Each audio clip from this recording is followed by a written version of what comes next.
morning. Welcome to The Truth Be Told. And today we're horseless.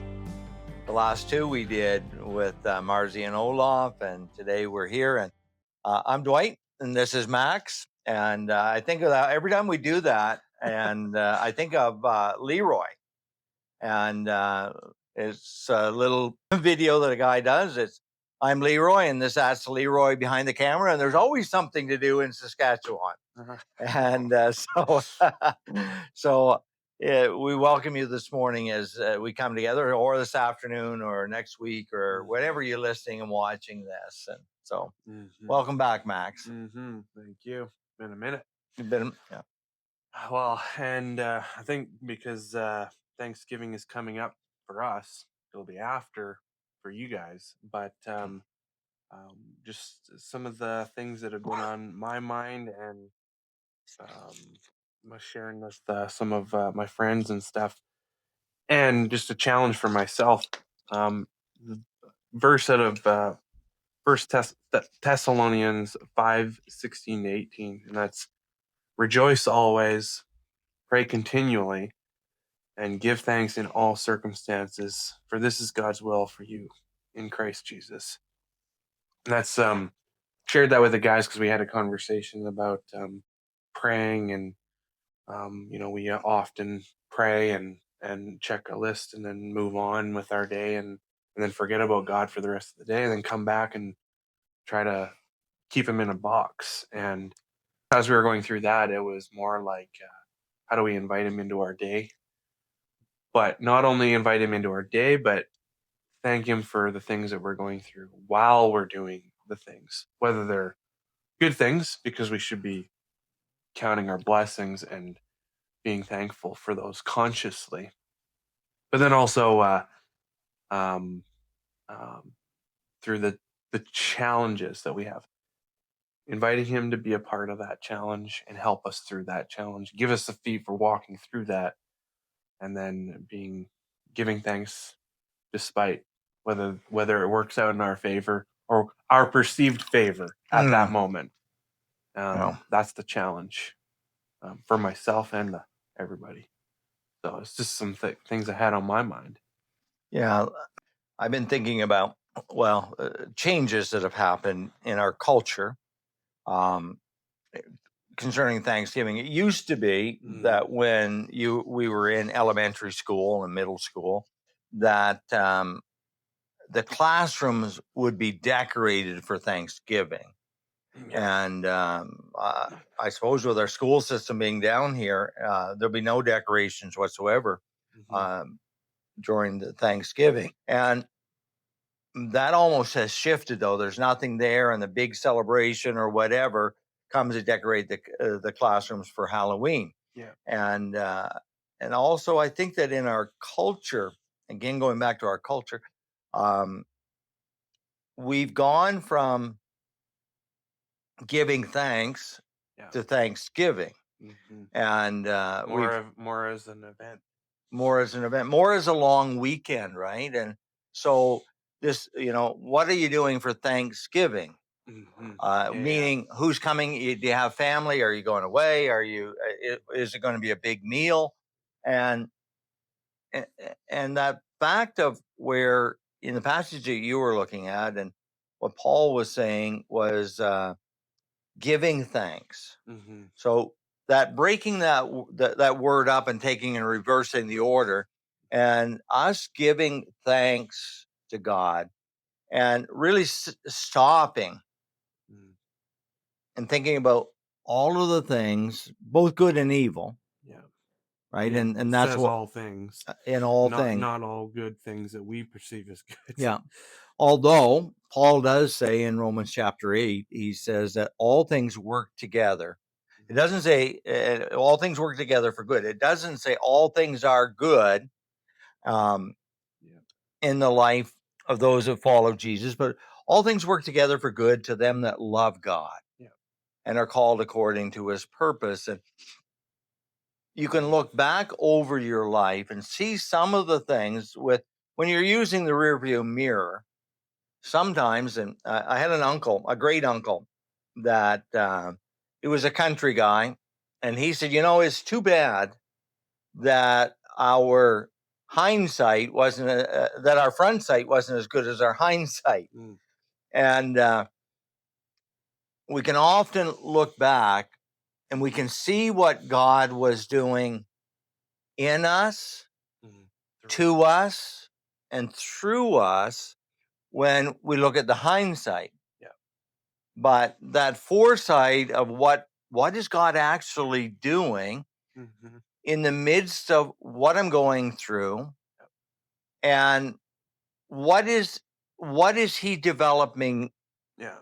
me into through that. Yeah, because I think I think in the middle of a challenge or a tough time in our life, it's easy to be like, well, God has abandoned me. He's not with me, but that's not what Scripture says, and that's not who God is. He's with us all the time. Um, it's a matter of He doesn't force us to give thanks to Him, but if we do that, I think it's giving Him something, but He's also giving us something in return, which tunes our heart in a different way that will also show to others. Yeah, we had a conversation earlier, Max, when you and I had breakfast together, and in that conversation, we were talking about what it actually does within us Mm. to purposely start giving thanks. Mm-hmm. Where the songwriter said, "Count your many blessings," and so, and cultivating an attitude of gratitude. Mm-hmm. Yes. And Yeah. what are some of the things that it does within us Mm-hmm. that when we purposely start saying, "I'm going to look over my life now. I can look at all of the bad. I can become Eeyore, right? And I can look at all of the pessimistic, all of the stuff that's there that has happened. We can become Eeyore, or we can start and saying, I want to look at what God was doing in the midst of that." Mm-hmm. And so, Yeah. Yeah. And well, I think, and giving thanks, I think giving thanks to God first off, but just, I think, like you said, cultivating an attitude of gratitude. I think that is one thing that stuck with me from probably, well, grade 12 for me. So probably 12 years ago. Maybe 13. I you're don't getting know. old. I know. It's kidding. Time's flying. But that integrating that into, I'm just going to use my real life examples of just physically trying to say thank you to people. Yes. Even for small things, because it's easy to do the bigger things that mean a lot, but like cultivating that is making that a part of you. And if we can make that a part of our life, yet I think God uses that in a way through you, because it you're being thankful to somebody, but they in turn, it grows them closer, and they can see something they can't experience other places. And I think that's God doing the work. Yeah. So yeah, ultimately we start where we started this morning, giving thanks, and we're stopping to thank God for all of the blessings, all that He's done, who He is, and we can go on almost unlimited with all of that. Yep. The second part, and what you're talking about, I think of my son-in-law Paul, and he was up a few years ago and helped me put an addition on to our modular. And every time I handed him a screw, every time I handed him a tool, every time that he just goes, "Thank you, thank you, thank you," and at first you're going, "Yeah, that it's not necessary," but I realized that he had built this habit into his life, and probably a very good habit, because he often works with his two sons in building, and so that thank you, that appreciation for who they are and what they're doing and what they're adding. And I also have a friend, at least one friend. But anyway, I have a friend, and Dave Dunker. And Dave was pastor at one of the local churches. He's gone as a worship pastor at another one. But every time I met with Dave, he ended with this statement. He said, "It's always good. It's always good to talk with you." And there's just something about saying that to someone. It's my pleasure to talk with you, or whatever. And that's creating that attitude of thankfulness and gratitude and appreciation, right? And I think it lifts that person up for the day. Yeah. But then God gives you that also. Yeah. To you after it. And I totally, I've experienced that, whether that's just in friends. I've had friends in my life begin to appreciate and I think God used that to show me that expressing that isn't weird. Yeah. Sometimes I think it can be easy to feel that it's weird to express those things. Yeah. Because it's not manly or whatever. I don't know, whatever you want to call it. But it's really not. It's when we begin to do that, it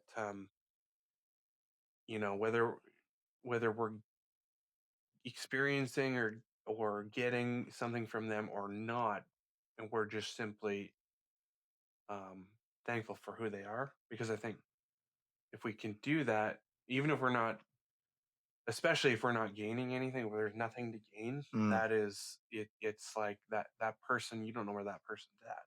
And if they feel that you appreciate them just for being who they are, you've just met them where they're at. Absolutely. And I think that God can use that in ways that we can't see. Yeah, and cultivating that, and we're getting close to time. We're going to close here on this one, but when I was thinking about this, there are companions that travel alongside of thankfulness, and we don't often think about that. So when I purposely give thanks, when I say, you know what, today I'm going to give thanks, and I'm going to look for ways that I can give thanks.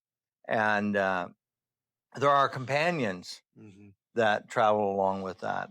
And those companions, a few of those there's a joy in it. Instead of when I meet with someone and I'm looking for the negative, I'm looking for a way to express, and there's a joy that comes with that. But not only is it my joy, I pass that joy on to the person. As you're talking about, I'm passing that joy.